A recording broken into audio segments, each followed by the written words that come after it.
Hey, good afternoon, everyone. My name is Tony Whalen. I'm one of the financial advisors here at Secure Retirements, filling in for Joe Lucey today. Today, going to be talking to you about the Secure Act 2.0. It's working its way through the legislative branch of the federal government. So let's go ahead and jump right in here. I do have the disclaimers to give to you. So the information and the opinions are subject to change without notice. Any type of investing does involve some risk, including loss of principal, and there's no guarantees. Our firm does not assume liability for any loss which may result from the reliance of any person upon any such information or opinions. The information and opinions contained herein are for general information only, not for investment advice. Is not offered to solicit or sell any security or investment. It's not intended to be used as the sole basis for financial decisions, nor should it be construed as advice, and a lot of other legal disclaimers. You should consult your financial advisor prior to making any decisions based on information contained herein. Let's keep moving along. Excuse me. So first off, we've heard the name in the news for a couple of years now, but what did the Secure Act actually aim to do? Like many government acts, the title is an acronym, and SECURE stands for Setting Every Community Up for Retirement Enhancement. In simple terms, this act was put together in a bipartisan reform bill with the hopes of doing two things. One, increase workers' access to workplace retirement plans, also expanding retirement savings. While the act included dozens of reforms, policy changes can be summed up as impacting defined contribution plans, which means for you guys here today, 401ks, 403bs, profit sharing plans from your employer, or simplified pensions, SEPs, defined benefit plans, which means that a few of you here might have traditional pensions, and then also those of you with IRAs, individual retirement accounts, and 529 savings accounts. So as you look here on the screen, if you don't see yourself represented as having any of these types of accounts, wonderful news. You weren't really impacted by that Secure Act. And if you do look up here and you see that you do have one or more of these types of accounts, it's still good news. The sky didn't fall like many financial professionals and media outlets said it would. So we are still here. So that's wonderful. So having covered what the Secure Act was, let's go ahead and take a quick look at what you can easily ignore. And right now you'll be saying, if I can ignore it, why are you going to take the time to cover it? Because here at Secure Retirement, we believe that you should know what impacts you and what doesn't. Let's face it, if we're all here being real with one another, 75% of the time, if you've been working with an advisor for any length of time, there's a good chance you've sat through an annual review, some type of appointment like that, with the advisor rambling through returns, they netted you, and how the alpha stacks up against the beta, and why the convexity of the gamma could capture you, the swap spread, if you're just willing to straddle the reinvestment risk, right? And while there might be one of you here that gets it, don't the rest of you just wish that we'd speak English? Yeah, I'm fans of English too. So let's go ahead and take a look here. So first thing about the Secure Act that most of you can ignore is its impact on small business owners. The act essentially lets small employers come together to set up and offer 401k plans with less oversight responsibilities, liability concerns, and costs that they could before. So the overall goal was to encourage some form of retirement savings plans for their employees versus leaving it solely up to the employees themselves. Second piece of the act that I doubt concerns most of you here is the benefit for having or adopting children. Most of you here today probably celebrating the fact that your house is finally free from children. And now, when those little ones do come around, they're grandchildren who may come to you with a 1 or 2 day return policy. But for those still in their child rearing years, the rule allows $5,000 to be distributed from your retirement plans without that traditional 10% early withdrawal penalty in the event of a qualified birth or adoption. Any such distribution, it's going to have to occur within 1 year of the adoption or birth. But again, it's good to know in the event that you wish to pass it on to your kids. But most of you here probably don't need to pay a second mind to that.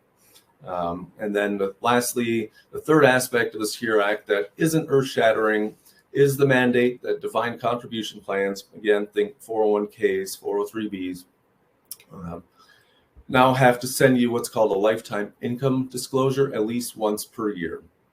A lifetime income disclosure is a fancy name for a piece of paper that shows you exactly how much income the lump sum balance that you currently have in your retirement account could generate when you retire.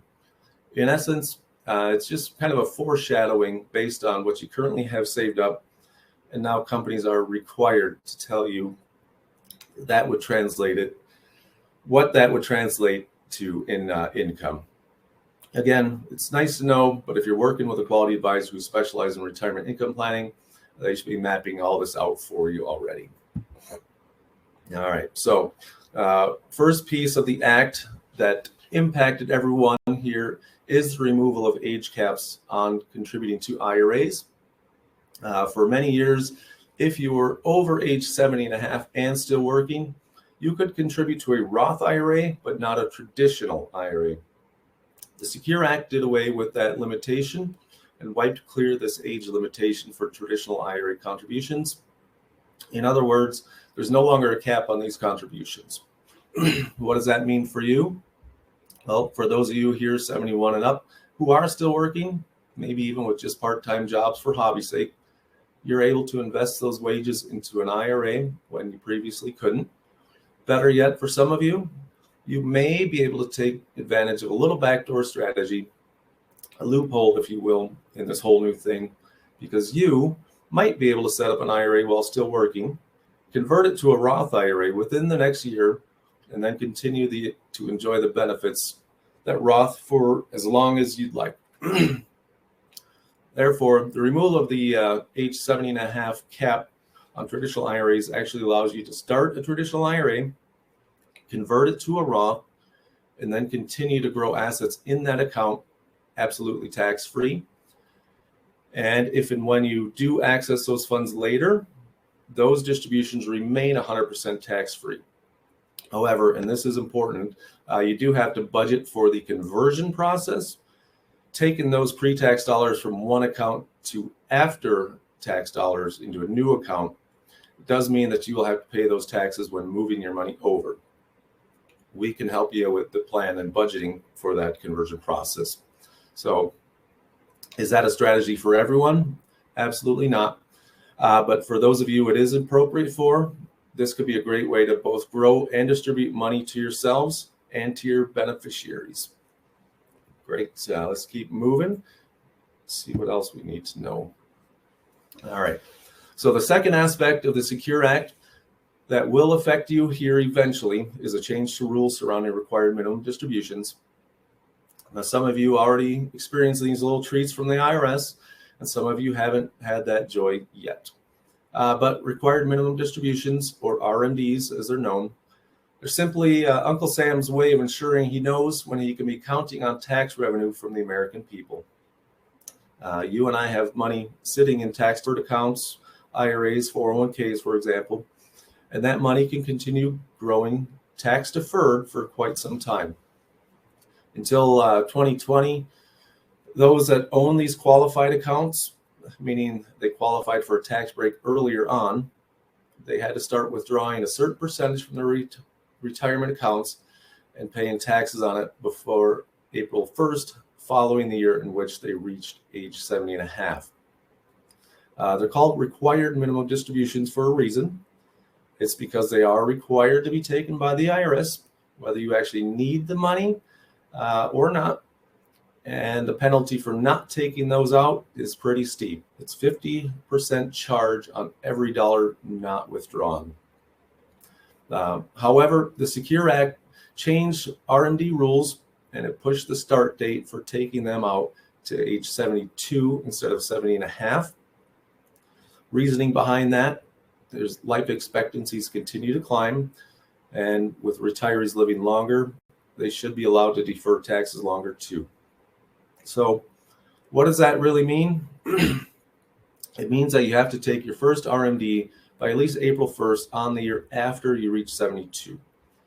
So if you reach age 72 in 2022, you need to take your RMD by April 1st of 2023.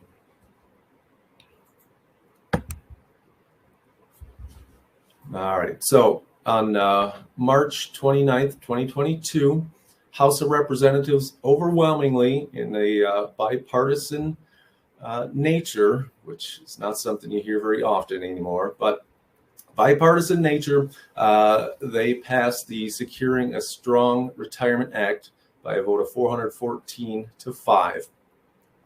Senate's going to consider the companion bill, but Congress is expected to vote on that final measure before the end of the year here, by the end of 2022. So it's set to expand retirement plan coverage and participation. The bill is awaiting, as I said, a vote in the Senate as the next steps. So we're hoping to get that done by the end of the year. All right, so some more highlights of the Secure Act. Among participation incentives, we got auto enrollment that requires all new 401k plans to automatically enroll employees. Greater incentives for small businesses to sponsor plans. We got matching student loan payments. 2.0 would make it quicker for part-time employees to become eligible who work at least 500 hours per year. And for 2 years, they're now eligible. So the increase for the RMD age, which they're also working through, starting January 1, 2023, they want that RMD age to move up to 73. Starting January 1st, 2030, they want to move that up to 74. And then by January 1st, 2033, want that moved up to age 75. So that's good news for folks that don't need that income. All right. Also, a huge part of this bill is going to be a reduction in the RMD penalty. So, as some of you might know, if you fail to take out that required minimum distribution, they're going to tax you 50% on the amount that was not taken out. They're going to reduce that, cut it in half, down to 25%. Thank you, Uncle Sam. So we got new increased catch-up contributions, age 62, 63, and 64. It's going to increase those catch-up contributions, which are currently $6,500. They're going to increase that up to $10,000, $5,000 for simple plans. For those individuals that are age 62 through 64, not 65, but by the end of the tax year for those participants who participate in a 401k plan.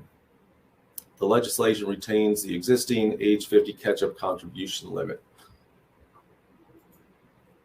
And so, but what they're going to do with the IRA is they're going to do indexing IRA catch-up contribution limits. The bill would index the IRA age 50 catch-up contribution, which is currently $1,000. They're going to index that up to inflation. Interestingly, the 401k portion of the age 50 and over catch-up, it is already indexed. So they're going to try and update it and get it with the IRA as well. All right. Retirement savings lost and found. They are also going to create a national online database. It's going to be managed by the Department of Labor. It's going to help folks track down lost accounts. So anybody that's had a job, kept their money in the account, sometimes those accounts get traded to different custodians. People lose them. People forget about them. People pass away without letting their beneficiaries know about them. And so there's a pile of money just sitting out in accounts that are lost. So in a study by Capitalize, they found that 24.3 million people may have left as much as $1.35 trillion of money in forgotten 401k funds. CNBC, they report that number grows by $2.8 million per year. So there's going to be a spot where you can actually go out. Complete side note here in Minnesota, we have something, it's find your unclaimed property. It doesn't go into 401ks, 403bs, but it does go into like Menards gift card, Menards rebates. I checked it out in preparation for this market huddle today. Went up, plugged in my last name, my address, and actually found a refund that was due. And I went and put in just a little bit more information, put in my social security, my date of birth. I was able to actually go online and claim that refund. It was $35 for Microsoft or Micro Center. Not a lot, but again, it was out there. I didn't know about it. And that's $35 that's coming back to my pocket. So nothing really to do with the Secure 2.0, but just want to throw that out there. All right. So in summary, we talked about what matters and what really doesn't about the Secure Act. Secure Act 2.0, it's already cleared the House of Representatives. Like I said, the legislation still has a ways to go. It's brought up other changes impacting some retirement savings. Some of those changes include required 401k enrollment plans, potentially increasing the amount of catch-up contributions you can make after you turn 50, gradually increasing the required minimum distribution age to 75. Here at Secured Retirement, it's our job to stay on top of these changes and then figure out how they apply to your particular situation. One of the things that we do at ongoing reviews is take a look at what's changed over the past year, either in your life or in the overall rules. And then we look at how these changes impact your plan. So I hope you found this time together helpful in distinguishing what's relevant, what's irrelevant to you in your financial future. We'll see if we have any comments. Give you some time to chat on that. While we're waiting on that, a couple of upcoming events here. Next Monday, so the last Monday of every month, we have a live and in-person lunch and learn. This upcoming week's topic is going to be about pickleball. I'd never heard of pickleball 12 months ago. Now, everywhere I go, people are talking about pickleball. Went to Florida for vacation. They got pickleball courts everywhere. So we're going to learn more about the game that everyone's talking about. We've got Mike Lynn from Michael Lynn's Tennis Shop. He's going to come in, give a talk about the pickleball. Come on in. We'll get you a lunch. Monday, May 30th, we're going to be closed for Memorial Weekend. Hope you guys are able to observe that. And then the following Monday after that, Monday, June 6th, we're going to have giving the gift of tuition.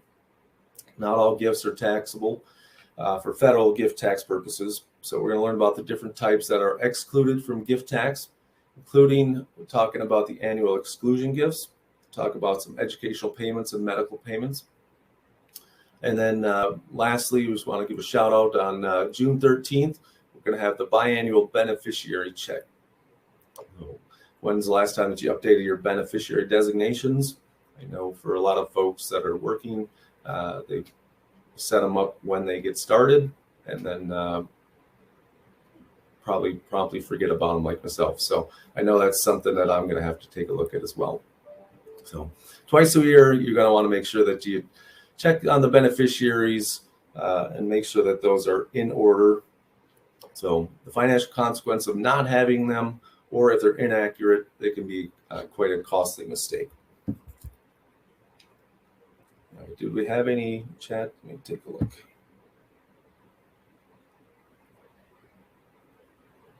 outside interest, but I need to post it. Okay. John, I've got a bit of a different question than the topic. If I'm moving to a Roth from one investment company to a different one, are there any considerations, consequences I should keep in mind? And what are those? So John, so I'm going to have to get a little bit deeper on that. I can get you an email on that one. So if you're just moving a Roth to a Roth, you're going to want to make sure that it's a direct transfer. If you are moving, if it's coming from a 401k or other type of plan, there's going to be some certain things around that as well to keep track of. So I'm going to, in the time I've got here, I want to just get back to you, John. So I believe we have your email, so I will get back to you on that one. And then Jim, what's the email address for the Minnesota Lost Property website access? I believe we've already put that out there. Is that right, Ange? Okay, beautiful.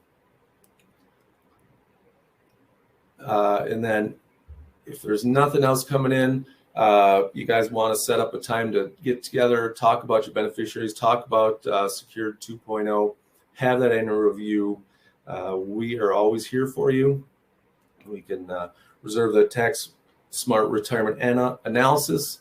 We've got the email address up there, info@securedretirements.com. Give us a call, 952-460-3260. We can get you set up with one of our financial advisors to have those discussions. If you're not a client, give us a call. We'd love to sit down and talk with you. So with that, I hope you guys found some useful information out of that, and hope you guys have a wonderful week. Enjoy the sunshine.